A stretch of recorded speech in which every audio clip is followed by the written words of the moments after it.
Je mi cťou, aby som prečítala tento príbeh.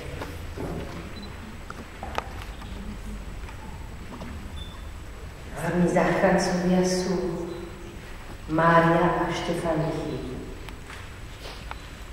Zachránení Leopold Laufer, Ignác Kessler s bratom Desiderom Kesslerom, Alžbeta Saminská so synom Álie a Štefánia Berkovicová.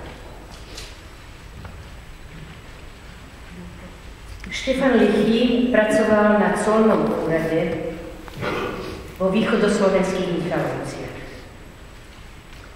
Jedného dňa v roku 1942 sa dozvedel, že jeho známeho Leopolda Laufera chytili spolu s ďalšími Židmi a zatvorili ich v pivnici miestnej pošty.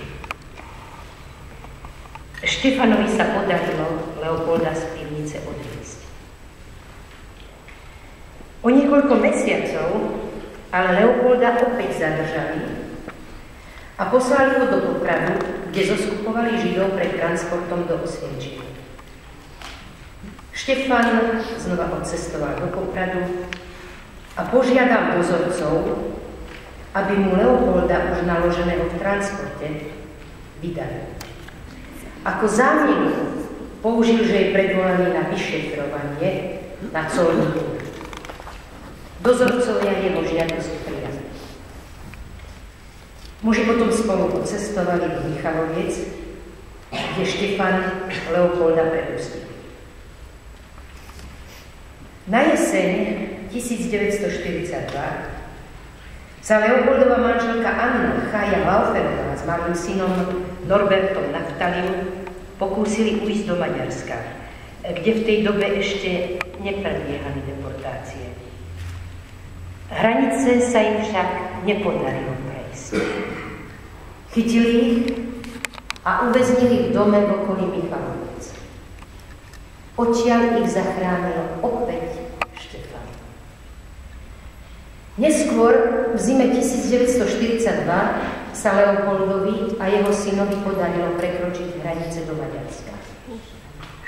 Mama Anna sa dostala do Budapešti neskôr. Aby malého syna Norberta Naftaliho zachránili, poslali ho do maďarskej kresťanskej rodiny. Žil v nej až do jary 1944.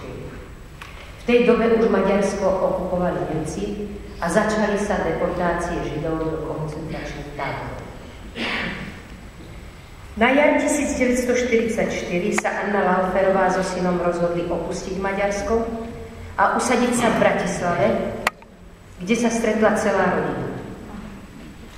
V dome Anninho otca pri Bratislavskom Horskom parku býval Annin otec, Judach Kessler, a Annini bratia Ignác a Desider Kesslerovi.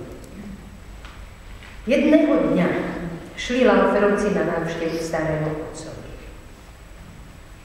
Práve vtedy do domu prišlo gestapo. Strýkovia vyskočili z druhého poschodia, detka aj rodinu Lauferovi však chytili a odviedli na gestapo, ktoré sídlilo na Kozej ulici v Bratislave. Anna bola v tom čase tehotná a podarilo sa jej vzbudiť súcit nemeckého dôstojníka a prehovorila ho, aby ju a jej malého syna pustili. Ukrývali sa potom s falošnými papiermi u istej rodiny v Trnave. Leopolda Laufera a jeho svokra však poslali do koncentračného tábora Osvienčim. Starého otca na mieste zavraždili. Leopold vydržal až do oslobodenia Osvienčimu v januári 1945. Medzičasom bol Štefan Lichý dosadený do funkcie v Bratislave, kde sa stretol s bratmi Kesslerovými, ktorým sa podarilo uniknúť z chytačky gestapa. Záchranca a zachránení boli priateľmi už pred vojnou. Pri rozhovore Štefan prejavil ochotu skryť bratov u seba v pivnici v domu, ktorá pôvodne slúžila ako sklad dreva na kúrenie. Týmto odvážnym skutkom sa Štefan a jeho rodina vystavili nebezpečenstvu, že ich niekto udá za ukrývanie Židov. Ešte väčšiu hrozbu predstavoval ich sused, nemecký major, známy svojou nenávisťou voči Židom, a jeho synovia, ktorí patrili k Hitlerovi. No ani tieto prekážky nezabránili manželom Lichým v tom, aby 4 či 5 mesiacov ukrývali v pivnici domu na Žokovej ulici oboch židovských mužov.